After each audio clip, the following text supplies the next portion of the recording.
So today the aim is that we're going to walk to these three islands: Little Eye, Mid Eye and Hilbre Island. All of them now long abandoned. Hilbre still has some buildings. It was last used probably a decade, 15 years ago. But we're going to have a little explore, see what's on the island, see what we can find. There's an old abandoned lifeboat station, and as you can see, the water is still surrounding Hilbre. The water is going out for Little Eye. So occasionally these islands are islands in the sand and are completely accessible, and other times they are completely surrounded by the Irish Sea. So we're going to have a little explore on this video, see what we can find and have a look around the islands.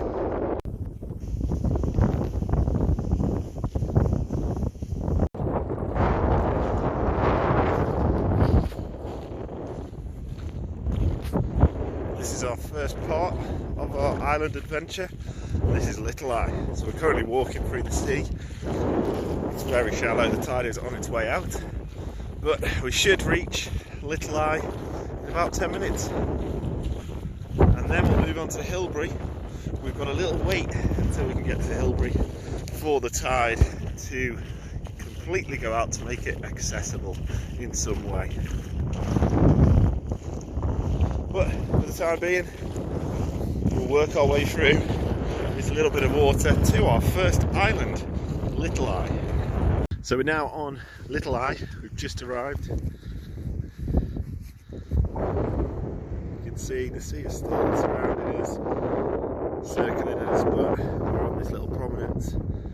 Before we make our way to the main island, we're going to have a little look around Little Eye and see what we can find. So we'll climb up the sandstone. You can see how it's really worn away in places. I'm sure in many years to come the island will probably cease to exist. So as we apologise, it's quite windy up here, but as we get to the top of the island you can see Hilbre in the distance, and that is where we will be heading to once the tide has receded a bit and we can make our way there. But for now, we're going to continue having a bit of a hunt around Little Eye and see what we can find.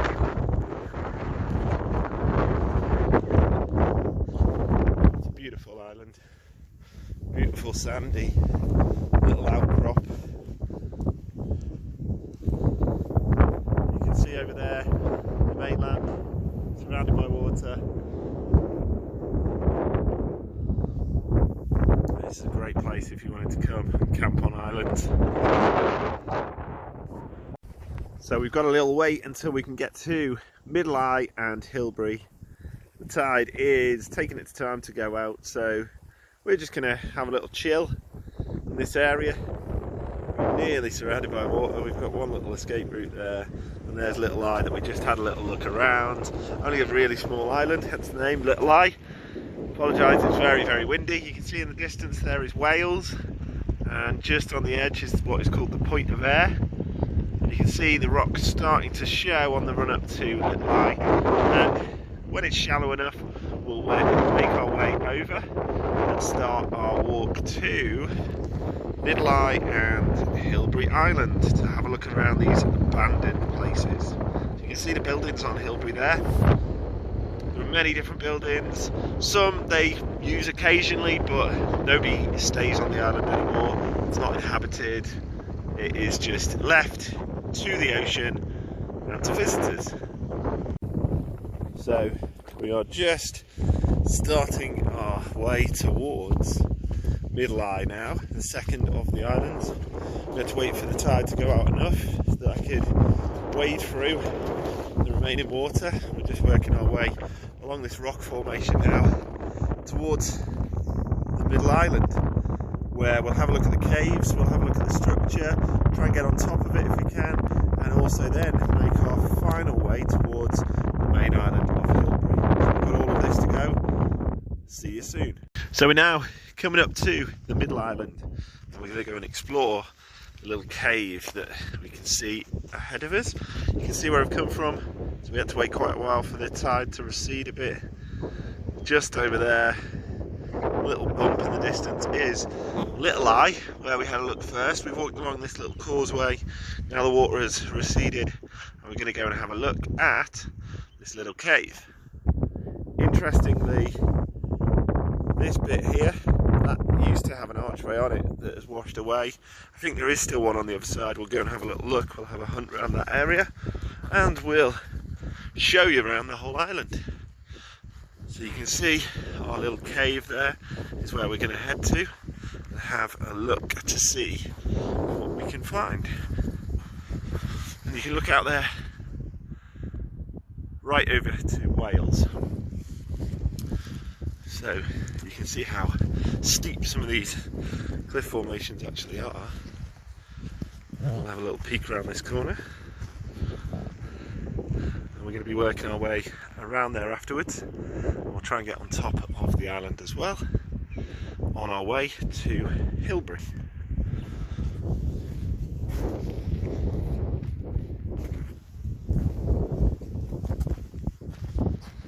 Hopefully as well, we'll be out the wind once we get the other side of the island. So you can see how far we've come as well from the mainland.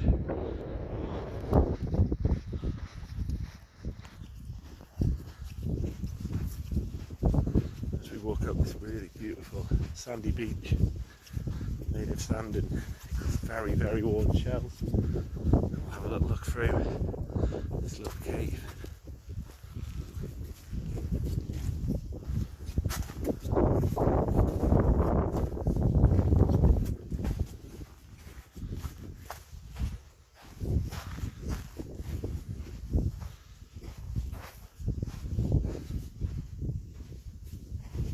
You can see the rock formations, the sandstone, almost in sedimentary type layers on top of each other, which makes it very, very brittle, easily worn away.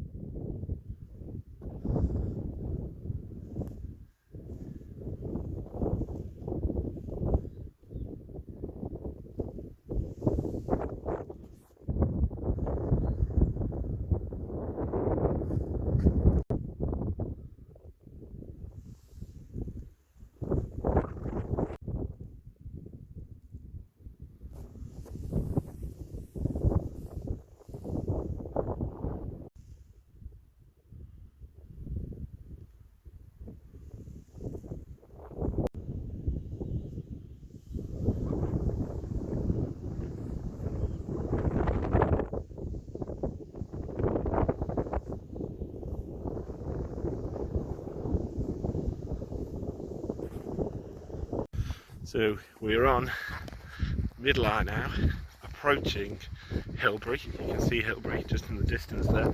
So we're going to have to go back down onto the rock formation and then work our way across to our final destination of Hilbre Island, the biggest of the 3 islands. So you can see some of the buildings there. Some were used for meteorological surveys of the area. I think there was a wave measuring device of some sort. There was also a ranger's accommodation at some point that was used up until probably 10-20 years ago, something along those lines. And we can see our shell ducks as well taking off, as they just heard me, so they're on their way, or a couple of geese as well. So we're going to make our way over to the main island and see what we can explore around the outskirts and also on top of the main Hilbre Island.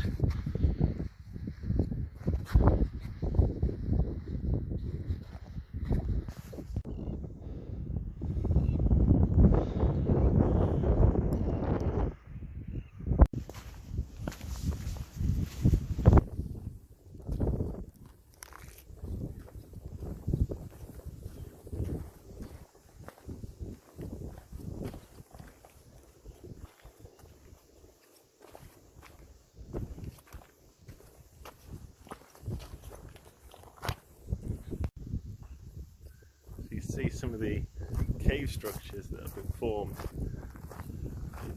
by all of the constant wave hitting the sandstone, wearing it away in places. You've got these little pockets of caves. And I'm sure in the not so distant past, some of these areas also would have been used for contraband.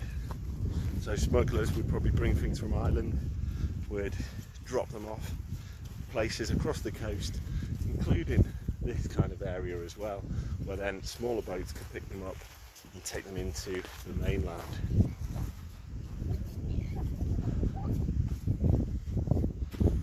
I'm finally on the island. There's nobody else here at all at the moment. I'm sure people will be working their way up. It's a beautiful day as well. So you can see here it's all maintained by the local council. You've still got all of these old buildings that are still here from when it was inhabited, and occasionally they do things like bird surveys where they're ringing the birds, they're counting the numbers to look at the inhabitants of the island from local wildlife. So you can see just over there on that prominence there's a couple of cages where they've been catching a couple of the local bird species to ring them and then set them free, so they've got a good idea on the numbers. But it is absolutely beautiful. We'll work our way across the island now. We'll see if we can see any of the grey seal population that is on the other side of the island, and we'll explore what else we can find. So here's some of the old buildings.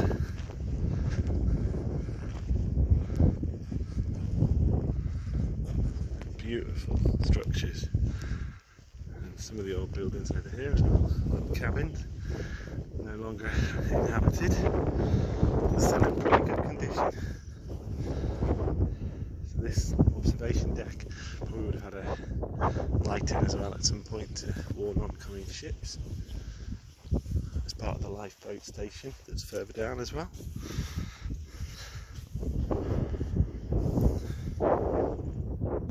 This building here was actually an old telegraph station, and cables used to run out across the sea over towards Holyhead for communication purposes. Also on the island in the 11th century there was a monk's premises of some sorts. They're unsure exactly where it was, but it's written into records that I think Abbey at Chester was given permission at some point. The Abbey in Normandy, soon after the Norman conquest, were actually having monks stationed on the island, like they did many times in the past. Kind of holy islands, seen as being very special places, but they haven't actually found the archaeological information to suggest where on the island that was. So I think that's something that in the future may actually become a really exciting find, if any evidence of those monks' cells were actually found here. If they're able to find any of the structures or buildings in any way as to where those monks were living on the island at the time. Also, I'll put some pictures at the end, is a Norse cross was found, Anglo-Norse cross, suggesting that there was some form of Viking inhabitant at some point, use of the island, so they probably also found it as quite a sacred place.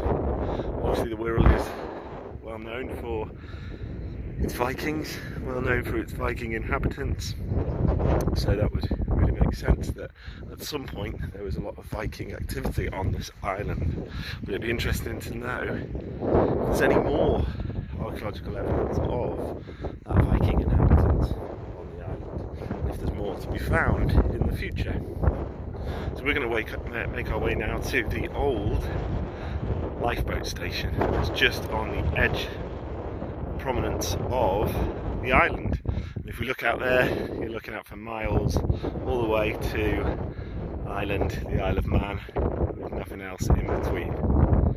So it's a very prominent position. Hilbre was also used in World War II they used it as a decoy, so they lit torches and lighting systems to try and make it look like it was Liverpool, in the hope that the Germans would drop the bombs onto the islands rather than actually bombing Birkenhead and Liverpool on their flight paths. So I don't know how successful that was, but it's a good way of trying to distract them into using up that ammunition, dropping the bombs too early, too soon, and actually avoiding any severe damage to buildings, but also any obvious injuries and deaths. So we'll work our way towards the lifeboat station now and have a look.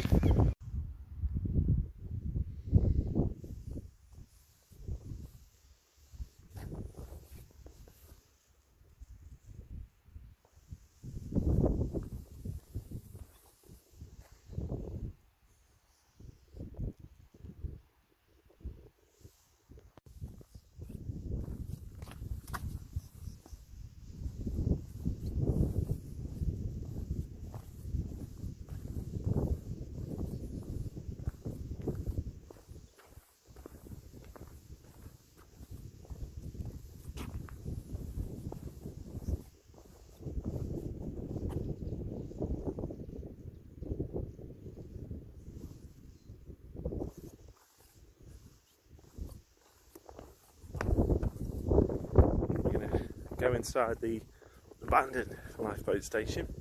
So this was manned for quite a period of time in the 18th, 19th, I think even into the 20th century as well, for the lifeboats, but also for people setting out the buoys in the estuary, because it's well known it's quite a dangerous estuary. A lot of sandbanks that could wreck ships going into Liverpool, going into Birkenhead, and also going into the other side of the Wirral as well. So places like Potgate, Neston, Inn, when they were used as ports and docking areas in the past. It's also a great area to spot grey seals. I'm just going to try and zoom in. It might be a bit far away, but there's a grey seal tormenting a seagull there.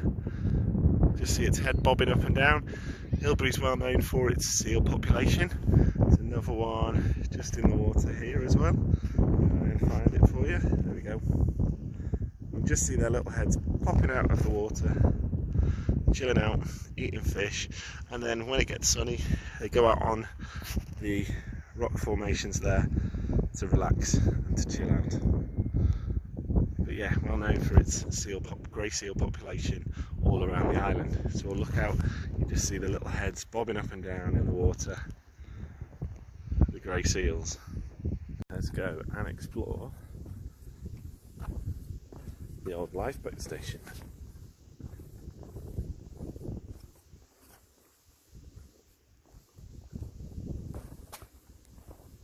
Completely abandoned now. Let's see, this bit would have been covered. Apologies for the wind.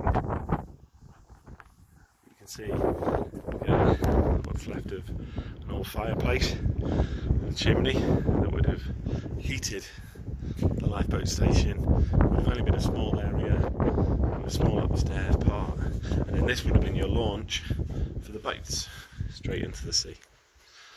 Now it's been overtaken by wildlife. You can see there, these areas would have been for spotting.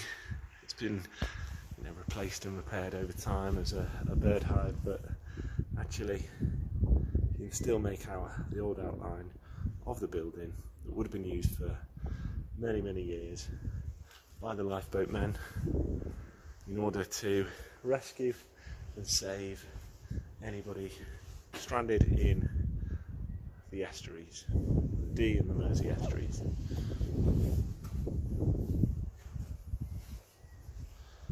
So we'll work our way down the old launch. We'll have a little look around this area. Sometimes in this area you do get the seals coming up and resting. You can see all of the blocks there that would have made part of the rest of this lifeboat launch have all been smashed up and thrown to the side of the island in all of the storms over many years. So actually, to create the buildings, they would have just cut the natural sandstone, as you can see in some of these gullies here. They would have actually just quarried it out of the existing sandstone on the island to create the buildings. You've got a little friend, a seal there, just at the end, popping his head up and chilling. Another one just there as well.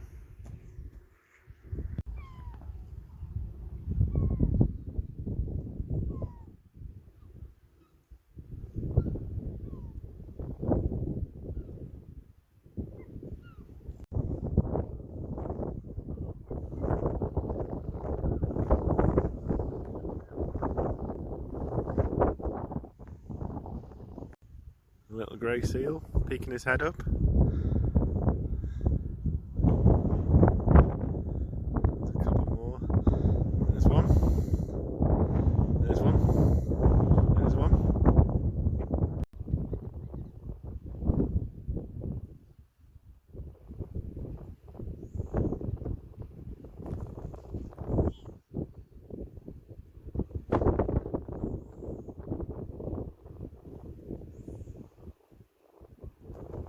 A couple of grey seals there on the end of the island, hunting for their lunch, finding fish, and then they come and chill on all the rocks in this area. They're just watching me, seeing what I'm doing whilst hunting those fish. Really nice place to be. In the summer months you get them coming up onto this headland, and on that side over there as well you can just see a seal popping up in the middle, and they just bask out in the sunshine, keep it warm, relaxing, enjoying the ocean life. Really beautiful animals and a great place to come and see them. You just see their little heads bob up, take a breath of air and then back down again, finding those fish.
There's Middle Eye in the distance.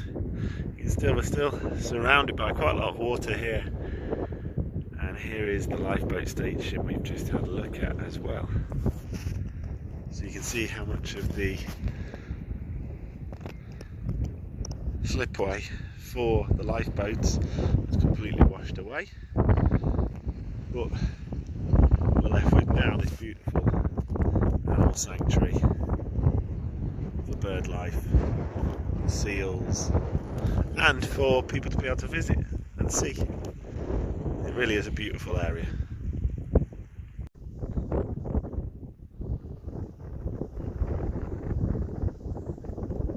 So this is the far side of the island, working on the way back.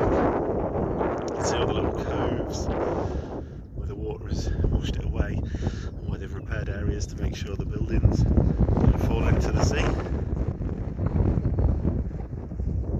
We'll work our way now, explore some of the caves, see what else we can find on this abandoned island.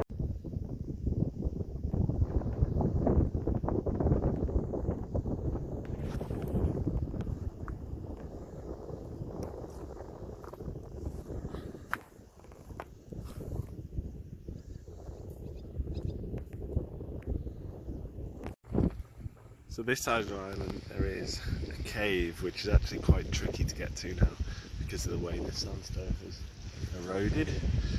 So we'll just have a little look at the cave. Probably won't be able to get any closer at this point.